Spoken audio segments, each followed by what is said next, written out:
fractional CO2 laser, where all we can do and what are the parameters. Hi, this is Dr. Arun Panda. I am a facial plastic and hair restoration surgeon, Mumbai. So let us talk about the various parameters of CO2 fractional laser. So CO2 laser in a fractional mode can be utilized as the most effective treatment modality for acne scars and other kinds of scars. So we can also utilize CO2 lasers for treating and rejuvenating the skin at a much lesser fluence or much lesser energy. Basically three parameters which are very important for understanding the CO2. CO2 at 10,600 nanometer wavelength, it can actually, the chromophore being water, it can actually resurface the skin. Now what we have here is a CO2 laser which works at 10,600 nanometers. Now what is very important here are three parameters as I was telling you. One is the duration. So duration is basically milliseconds. So we have to understand that the milliseconds which we normally keep for our procedure, it should be lesser than the thermal relaxation time of the skin, which is about 1 milliseconds. So this, it has to be kept at a minimum level lesser than the thermal relaxation time of skin, that is lesser than 1 millisecond. Apart from that, what we also talk about is the power. So depending upon the skin type and the indication which we are keeping, the power should be anything between 10, 15, 20 watts, etc.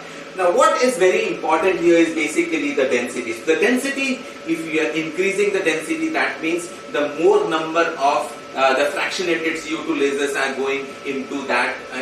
So for example, we are taking 1 square inch. So more number of these fractionated CO2 lasers are hitting onto the surface of the skin. If you are reducing the density, and that means that the number of fractionated CO2 laser beams are reduced. Now where do we do it is basically if we want to do a rejuvenation, we keep it at a density of say 20%, but then while we want to do resurfacing, we need to increase it to say 35 or 40 or 50%.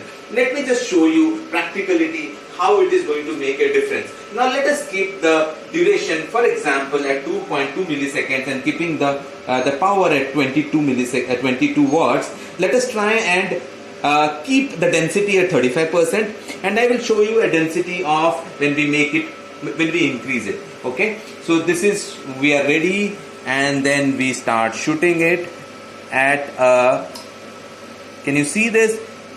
The laser beams are hitting onto the surface of the tissue paper, and you can see the burns there, and you can actually see the burns. But if you see, it is not probably crossed the first layer